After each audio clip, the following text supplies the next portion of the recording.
வெள்ளட்டும்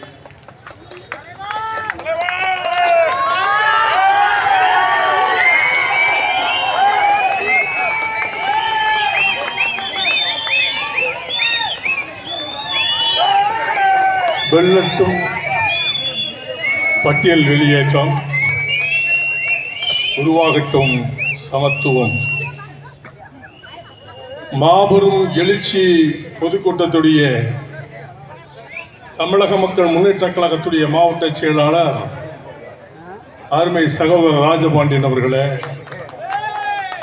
கிழக்கு மாவட்டத்துடைய செயலாளர் சுரேஷ் பாண்டியன் அவர்களே,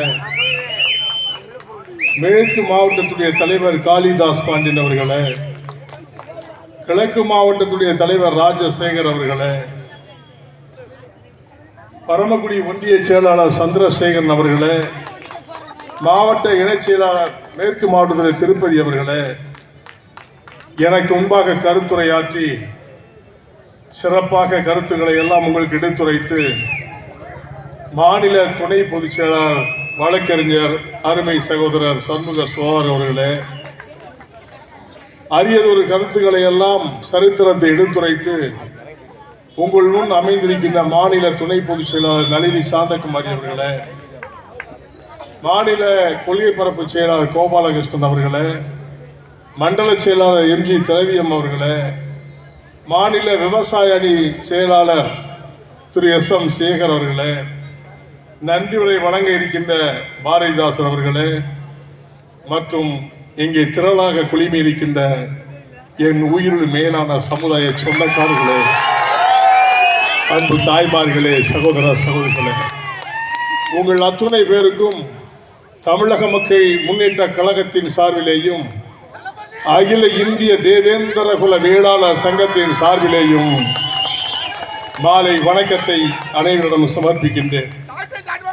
இதுக்கு முன்னால பேசுறாங்க நிறைய.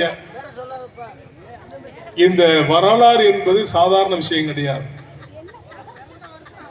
கிட்டத்தட்ட 45 வருஷத்துக்கு முன்னால நான் பகுதிக்கெல்லாம் சுற்றுப்பயணம் வரும் பொழுது அப்பவே நான் சொன்னேன், நான் எஸ்சி கிடையாது, என்னை பார்த்தா தெரியுதான்னு கேட்டேன், தெரு கேட்டேன்.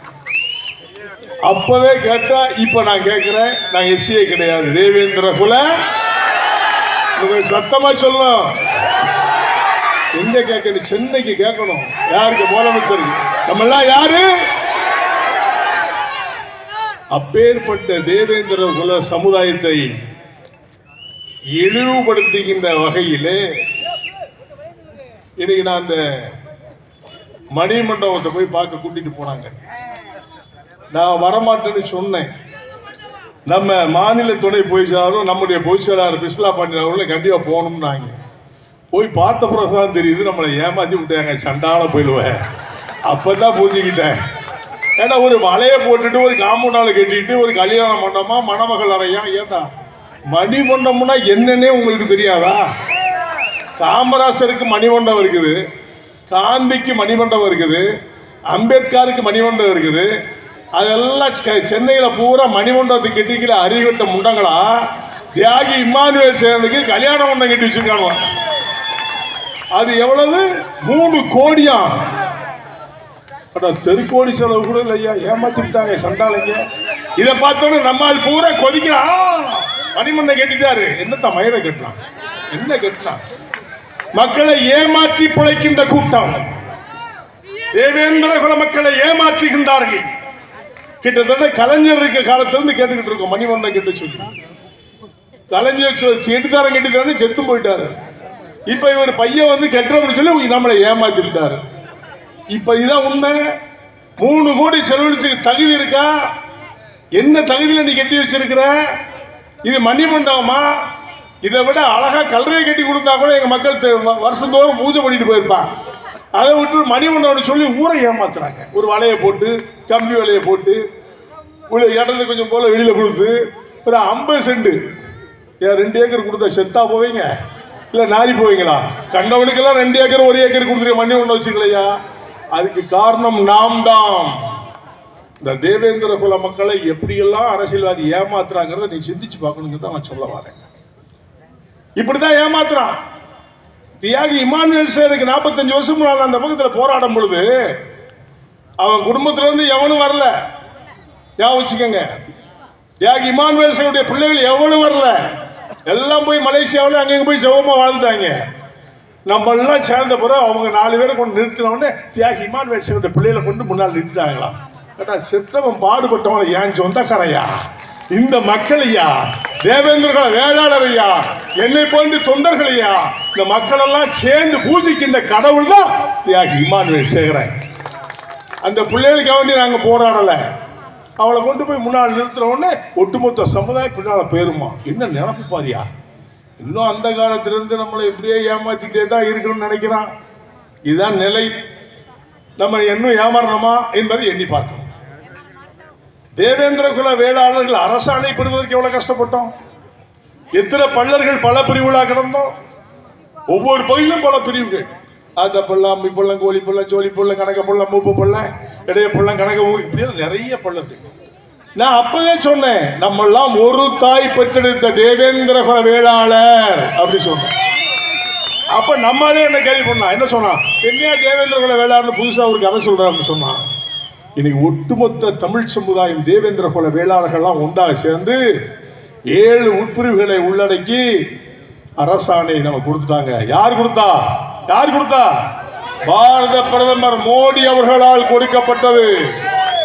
அன்றைய முதல்வர் எடப்பாடி அவர்களால் பரிசீலனை செய்யப்பட்டு சட்டமன்றத்தில் விவாதம் வைத்து அதன் அடிப்படையில் நமக்கு கொடுக்கப்பட்டதுதான் தேவேந்திர குல வேளாளர். சும்மா ஒண்ணு கிடைச்சிடல, நம்ம எல்லாம் போறோம், நீங்கள் நானும் போராடணும். இதை தேவேந்திர குல வேளாண்மை வச்சுட்டோம். அதுல ஒரு பேர் நம்ம ஊடுதட்டில் ஒருத்தன் வந்தான், அவன் 6 பிரிவுன்னா. நான் தான் தெளிவா சொன்னேன் 7 பிரிவுன்னு சொன்னேன், அவன் 6ன்னா நான் 7. 7 வெற்றி, அதான் திரு நரேந்திர மோடி அவர்களால் அளிக்கப்பட்டது என்பதை பெருமையாக சொல்லிக்கொள்ள.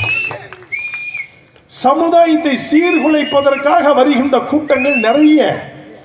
இப்ப கிட்டத்தட்ட ஒரு அமைப்பு, தேவேந்திர குல அமைப்பு கிட்டத்தட்ட ஒரு 100 அமைப்பு இருக்கும்னு நினைக்கிறேன்.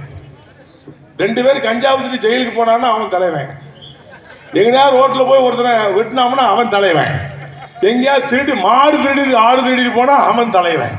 என்ன இவன் தேவேந்திர குல தலைவன், தேவேந்திர கூட்டமைப்பு. எப்பா என்னையா நீங்க சமுதாயத்தை கூறு போட வேண்டாம். தேவேந்திர சமுதாயம் வீரமிக்க சமுதாயம்.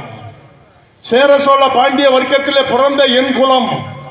இந்த குலத்தை கூட ஒருத்தன் பேசுறான் போன வாரத்துல, சேர சோழ பாண்டியன் தமிழனே இல்லைங்க, நான் ஒரு அரசியல்வாதி, யாருன்னு உங்களுக்கு தெரியும் நினைக்கிறேன். தமிழன் அவன் தமிழன் இல்லை சொன்னால் சொல்லுகின்றவன் தமிழனா என்பதை அவன் யோசித்து பார்க்க வேண்டும். சேர வரலாறு இருக்குது. தமிழர்களால் கட்டப்பட்டது கம்போடியாவிலிருந்து எல்லா அனைத்து உலக நாடுகளும் பரவி கிடைக்கின்ற கோயில்கள் எல்லாம் சேர சோழ பாண்டியன் தமிழனால் கட்டப்பட்டது என்பது உண்மையாக இருக்கிறது. அதை ஒருத்தன் அரசியலில் பேசுறான், சேர சோழ பாண்டியன் தமிழனே கிடையாது, ஏன்னா உனக்கு அங்க வேலையே கிடையாது. இப்படி பேசுறான் அரசியல்வாதி ஒருத்தன் பேசுறாயா. இதை முட்டாள்களை போயிடுச்சு என்ன பண்றது? அவனோட தான்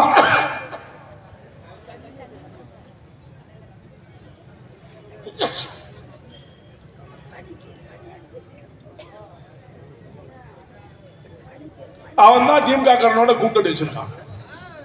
ஏன்னா அவன் தமிழன்னு பேசுவான், ஆனா தமிழன் சொல்ல மாட்டான். அவன் தான் திமுகவுடைய கூட்டணி. இதுதான் அரசியல். எட்டி பிழைக்கின்றவர்களும் ஏமாற்று கூட்டங்களும் சமுதாயத்தில் இருப்பார்கள் என்று சொன்னால் சமுதாய துரோகிகள் என்று அர்த்தம். துரோகிகளை நாட்டில் வைக்கலாமா? தேர்தல் நம்ம யாருன்னு காட்டும் இல்லையா? இன்னைக்கு நாங்கள் விசுவாசம் உள்ளவர். நான் எத்தனையோ பிரதமரை பார்த்துட்டேன். ஜவஹர்லால் நேரு காலத்துல பெரிய ஜவஹர்லால் நேரு எல்லா ரோஸ் பூ வச்சு ஏமாத்தினான், கோடி கோடியா கொள்ளையடிச்சு அவன் பெரிய ஆள் ஆயிட்டான். அதுக்கப்புறம் அவன் புள்ள இந்திரா காந்தி வந்துச்சு, பிரதமரா வந்துச்சு, பல லட்சம் கோடிக்கு அதிபதி, உலக நாடுகள் பூரா போனோம். அவன் பிரதமர். கடைசியில் அவங்க கூட மெய்காப்படனே நீ சரியில்லைன்னு சொல்லி சுட்டே விட்டான், அவன் செத்து போனான். அடுத்தால ராஜீவ்காந்தி வந்தாரு. ராஜீவ்காந்தி தமிழனை எதிர்த்தாங்கிறதுக்காக வேண்டி அவரை கொண்டுட்டாங்க. அவங்க வீட்டில் இருக்கிற சொத்துகள் பல லட்சம் கோடி. இப்ப ராகுல் காந்தி இருக்கிறாரு, பல லட்சம் கோடி. சோனியா காந்தி அம்மையாட்டு இருக்குது, பல லட்சம் கோடி. பாரத பிரதமர் நரேந்திர மோடியிடம் 1 அடி நிலம் கூட கிடையாது என்பதை நான் பெருமையாக சொல்லிக்கொள்ள கடமைப்பட்டிருக்கிறேன். எந்த அரசியல் தலைவனாவது நாக்கில் சொல்லு பார்ப்போம், மோடி அத்தனை ஒரு ஏக்கர் இடம் வச்சுக்கான்னு சொல்ல சொல்லு, குடியிருக்கிறதுக்கு ஒரு வீடு இருக்குன்னு சொல்ல சொல்லு. அரசாங்கத்துடைய வீட்டுல உட்கார்ந்து இருக்காரியா? முற்றும் தமிழ்நாட்டில் இருக்கின்றவர்கள் மட்டுமல்ல, இந்திய நாட்டில் இருக்கின்ற வாழ்கின்ற அனைத்து மக்களுக்கும் சேவை செய்கின்ற மனப்பாங்குடையவர் தான் நரேந்திர மோடி அவர்கள். ஏன் தெரியுமா? அல்ல தேவேந்திரன் சேர்ந்திருக்க நரேந்திரன் தேவேந்திரன் இவர்கள் உண்மையாக உழைக்கின்ற சமுதாயத்தை சார்ந்தவர்கள். இத்தனை பிரதமர் கோடி கோடியா கொள்ளையடிச்சவனை வச்சுக்கிட்டு நீங்க இன்னைக்கு வந்து நாங்க நீதியை நிலைநாட்ட போறோம், மக்களுக்கு துண்டாட்ட போறோம்னு சொன்னா இது எப்படி? இன்னைக்கு எத்தனை முதலமைச்சர் தமிழ்நாட்டில் ஆண்டு போனாங்க? எத்தனை லட்சம் கோடி கொள்ளையடிச்சு வச்சிருக்காங்க? ஏழை விவசாயிகளா இருக்கின்ற நிலங்களை எல்லாம் அபகரிச்சுட்டாங்க. இப்ப எல்லா இடத்தையும் விவசாயத்தை பூரா அழிச்சிட்டு இன்னைக்கு எல்லா இடமும் வீடு கட்டுக்க ஆரம்பிச்சிட்டாங்க. அதுல வீடு கட்டி மக்களை நிலத்தெல்லாம் அழிச்சுட்டாங்க. நம்மால் பாவம் உழைச்சு உழைச்சு ஓடா போனவன் விவசாயத்துல காசு வரலன்னு சொல்லி இந்த நிலத்தை அநியாயம்